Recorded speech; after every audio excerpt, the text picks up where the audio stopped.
ನಮಸ್ಕಾರ. ಇವತ್ತು ನಾವು ಕುಂದಗೋಳ ಕ್ಷೇತ್ರದ ಬಗ್ಗೆ ಮಾತಾಡೋಣ. ಆದರೆ ಇದು ಕೇವಲ ರಾಜಕೀಯ ಕಥೆ ಅಲ್ಲ. ಬದಲಿಗೆ ಜನರ ನಿಜವಾದ ಧ್ವನಿಯನ್ನು, ಅವರ ಸಂದೇಶವನ್ನು ಡೇಟಾ ಮೂಲಕ ಹೇಗೆ ಅರ್ಥಮಾಡಿಕೊಳ್ಳಬಹುದು ಅಂತ ನೋಡೋಣ. ಹಾಗಾದ್ರೆ ಒಂದು ಕ್ಷೇತ್ರ ಮಾತಾಡೋದು ಅಂದ್ರೆ ಏನು? ಅದರ ಧ್ವನಿಯನ್ನ ನಾವು ನಿಜವಾಗಿಯೂ ಕೇಳಿಸ್ಕೊಳ್ಳೋದು ಹೇಗೆ? ನೋಡಿ, ಚುನಾವಣೆಯ ಫಲಿತಾಂಶಗಳು ಅನ್ನೋದು ಕೇವಲ ಅಂಕಿಸಂಖ್ಯೆಗಳಲ್ಲ. ಅದು ಜನರ ಒಂದು ಸಾಮೂಹಿಕ ಸಂದೇಶ. ಆ ಸಂದೇಶವನ್ನ ಸರಿಯಾಗಿ ಅರ್ಥ ಮಾಡ್ಕೊಳ್ಬೇಕು ಅಂದ್ರೆ ಆಳವಾದ ವಿಶ್ಲೇಷಣೆ ಬೇಕೇ ಬೇಕು. ಸರಿ, ಹಾಗಿದ್ರೆ ಬನ್ನಿ ಈ ವಿಶ್ಲೇಷಣೆಯೊಳಗೆ ಇಳಿಯೋಣ. ಮೊದಲಿಗೆ ನಾವು ಕುಂದಗೋಳದ ನೆಲದ ಸತ್ಯವನ್ನ ಅರ್ಥ ಮಾಡ್ಕೋಬೇಕು. ಅಂದ್ರೆ ಅಲ್ಲಿನ ಜನರು ಯಾರು, ಅವರ ಭೂಮಿ ಹೇಗಿದೆ, ಅವರ ಬದುಕು ಹೇಗೆ ನಡೀತಿದೆ ಅನ್ನೋದನ್ನ. ಕರ್ನಾಟಕದ ನಕ್ಷೆಯಲ್ಲಿ ಕುಂದಗೋಳವನ್ನ ನೋಡಿದಾಗ ಇದೇನೋ ಒಂದು ಸಾಮಾನ್ಯ ಊರು ಅಂತ ಅನ್ಕೋಬೇಡಿ. ಇದು ಒಂದು ಸಣ್ಣ ಉದಾಹರಣೆ ಅಷ್ಟೇ. ದೊಡ್ಡ ಮಟ್ಟದಲ್ಲಿ ಆಡಳಿತದ ಮಾದರಿಗಳು ಹೇಗೆ ಕೆಲಸ ಮಾಡುತ್ತವೆ ಅಥವಾ ಮಾಡಲ್ಲ ಅನ್ನೋದನ್ನ ಅರ್ಥ ಮಾಡ್ಕೊಳ್ಳಕ್ಕೆ ಇದೊಂದು ಉತ್ತಮ ಕೇಸ್ ಸ್ಟಡಿ. ಇಲ್ಲಿ ಒಂದು ಪ್ರಮುಖವಾದ ವಿಷಯವನ್ನ ಗಮನಿಸಿ. ಕುಂದಗೋಳದ ಒಟ್ಟು ಜನಸಂಖ್ಯೆಯಲ್ಲಿ ಹೆಚ್ಚು ಕಡಿಮೆ 89% ಜನ ಇರೋದು ಹಳ್ಳಿಗಳಲ್ಲಿ. ಹೌದು, 89% ಗ್ರಾಮೀಣ ಜನಸಂಖ್ಯೆ. ಈ ಒಂದೇ ಒಂದು ಸಂಖ್ಯೆ ಸಾಕು ಆ ಕ್ಷೇತ್ರದ ಸವಾಲುಗಳೇನು, ಅವರ ಆದ್ಯತೆಗಳೇನು ಅಂತ ಅರ್ಥ ಮಾಡ್ಕೊಳ್ಳೋಕೆ. ಸರಿ, ಇನ್ನಷ್ಟು ವಿವರವಾಗಿ ನೋಡೋದಾದ್ರೆ 2011ರ ಸೆನ್ಸಸ್ ಪ್ರಕಾರ ಕುಂದಗೋಳದ ಜನಸಂಖ್ಯೆ ಸುಮಾರು 1,65,000. ಇದರಲ್ಲಿ ಸುಮಾರು 16.5% ಎಸ್ಸಿ ಎಸ್ಟಿ ಸಮುದಾಯದವರು ಮತ್ತು ಸುಮಾರು 17.5% ಮುಸ್ಲಿಂ ಸಮುದಾಯದವರಿದ್ದಾರೆ.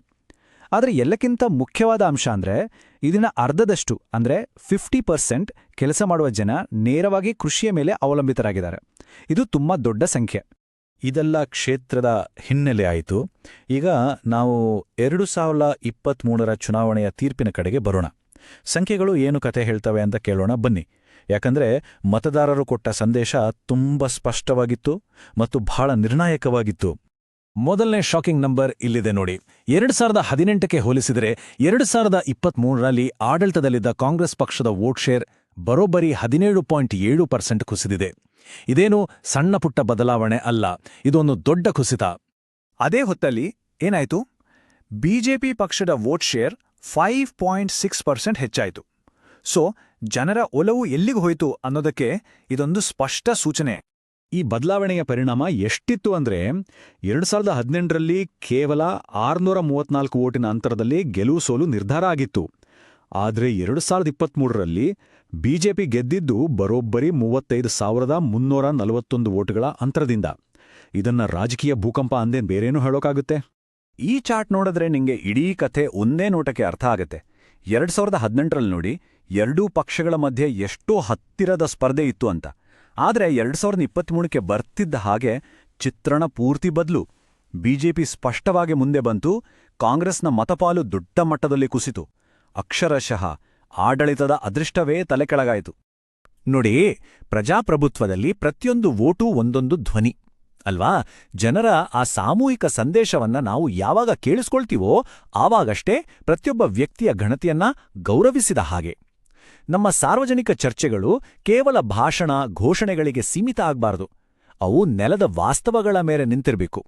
ಸರಿ, ಇಲ್ಲಿಯವರೆಗೆ ಫಲಿತಾಂಶ ಏನು ಅಂತ ನೋಡಿದ್ವಿ. ಈಗ ಅತಿ ಮುಖ್ಯವಾದ ಪ್ರಶ್ನೆಗೆ ಬರೋಣ. ಯಾಕೆ ಹೀಗಾಯಿತು? ಈ ಸಂಖ್ಯೆಗಳ ಹಿಂದಿರೋ ನಿಜವಾದ ಕಾರಣಗಳೇನು? ಬನ್ನಿ, ರಾಜಕೀಯವನ್ನ ಸ್ವಲ್ಪ ಬದಿಗಿಟ್ಟು ಜನರ ಬದುಕಿನಲ್ಲಿ ಇದ್ದ 3 ಮುಖ್ಯವಾದ ಸಮಸ್ಯೆಗಳನ್ನ ಅರ್ಥ ಮಾಡ್ಕೊಳ್ಳೋಣ.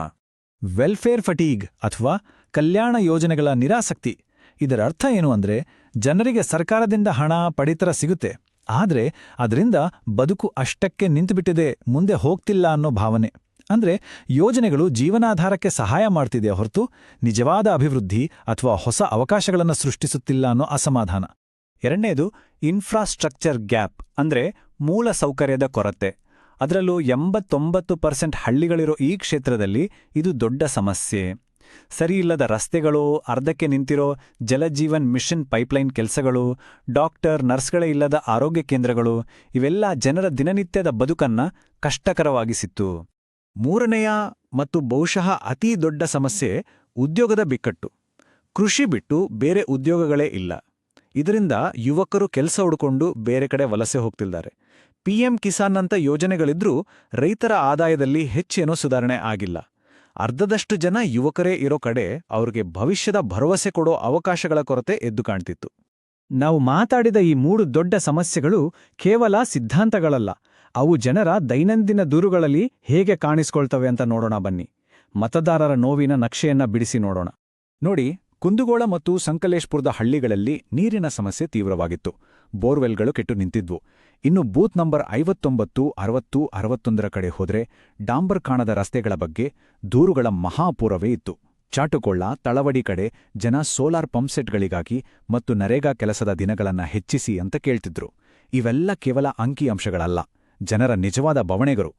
ಒಬ್ಬ ಹಳ್ಳಿಯ ವ್ಯಕ್ತಿ ಹೇಳಿದ ಮಾತು ಇದು: ನಮ್ಮೂರಲ್ಲಿ ಸ್ಕೀಮ್ ಇದೆ ಸರ್, ಆದ್ರೆ ಬೆಳೆದ ಬೆಳೆನ ಮಾರ್ಕೆಟ್ಗೆ ತಗೊಂಡೋಗೋಕೆ ಒಂದು ಒಳ್ಳೆ ರೋಡ್ ಇಲ್ಲ. ನೋಡಿ, ಒಂದೇ ಒಂದು ವಾಕ್ಯದಲ್ಲಿ ನಾವು ಮಾತಾಡಿದ ವೆಲ್ಫೇರ್ ಫಟೀಗ್ ಅನ್ನೋ ದೊಡ್ಡ ವಿಷಯದ ಸಾರಾಂಶ ಅಡಗಿದೆ. ಯೋಜನೆ ಇದೆ, ಆದ್ರೆ ಅದರಿಂದ ಪ್ರಯೋಜನ ಪಡೆಯಕ್ಕೆ ಬೇಕಾದ ಸಂಪರ್ಕವೇ ಇಲ್ಲ. ಪರಿಣಾಮಕಾರಿ ಆಡಳಿತ ಅಂದ್ರೆ ಜನರ ಮಾತನ್ನ ಕೇವಲ ಕೇಳಿಸ್ಕೊಳ್ಳೋದಲ್ಲ, ಅದನ್ನ ಉದ್ದೇಶಪೂರ್ವಕವಾಗಿ ಅರ್ಥ ಮಾಡ್ಕೊಳ್ಳೋದು. ಈ ರೀತಿ ಡೇಟಾ ಸಂಗ್ರಹಿಸುವಾಗ ಭಾರತದ ಡೇಟಾ ಸಂರಕ್ಷಣಾ ಕಾನೂನಿನ ಚೌಕಟ್ಟಿನಲ್ಲಿ ಪ್ರತಿಯೊಬ್ಬರ ವೈಯಕ್ತಿಕ ಮಾಹಿತಿಯನ್ನು ಅತ್ಯಂತ ಜಾಗರೂಕತೆಯಿಂದ ನಿಭಾಯಿಸಬೇಕು.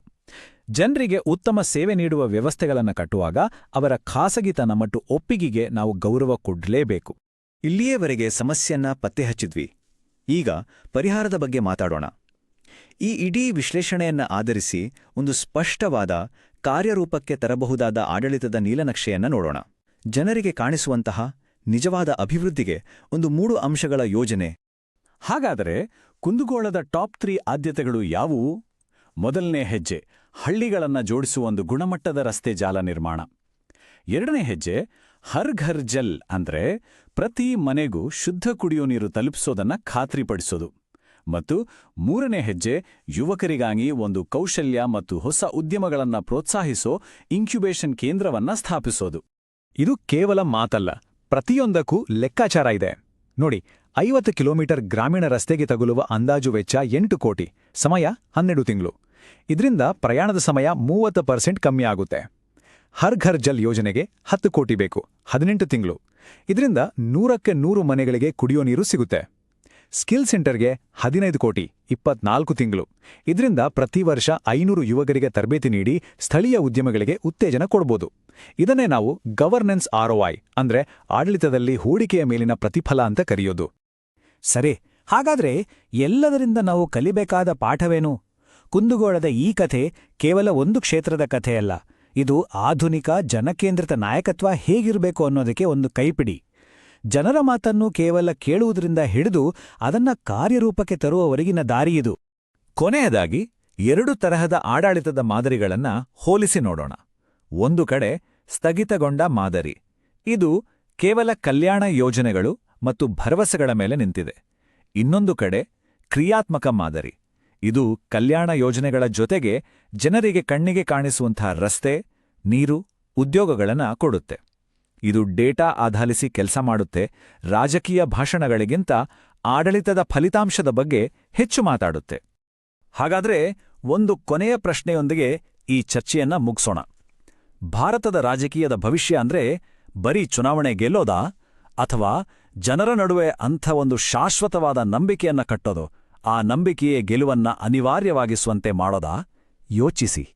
ನೀವು ಕೂಡ ಜನಕೇಂದ್ರಿತ ನಾಯಕರಾಗಿ ನಿಮ್ಮ ಕ್ಷೇತ್ರವನ್ನು ನಿಜವಾಗಿಯೂ ಉನ್ನತೀಕರಿಸಬೇಕು ಅಂತ ಬಯಸಿದ್ರೆ blueprintstrategies.ai ಅನ್ನು ಸಂಪರ್ಕಿಸಿ. ನಮ್ಮ ಇಮೇಲ್ ಐಡಿ mgr@blueprintstrategies.ai ಅಥವಾ 08042016102 ಸಂಖ್ಯೆಗೆ ಕರೆ ಮಾಡಿ. ನೆನ್ಪಿಡಿ, ನಮ್ಮ ಉದ್ದೇಶ ರಾಜಕೀಯವನ್ನು ಮೀರಿದ್ದು.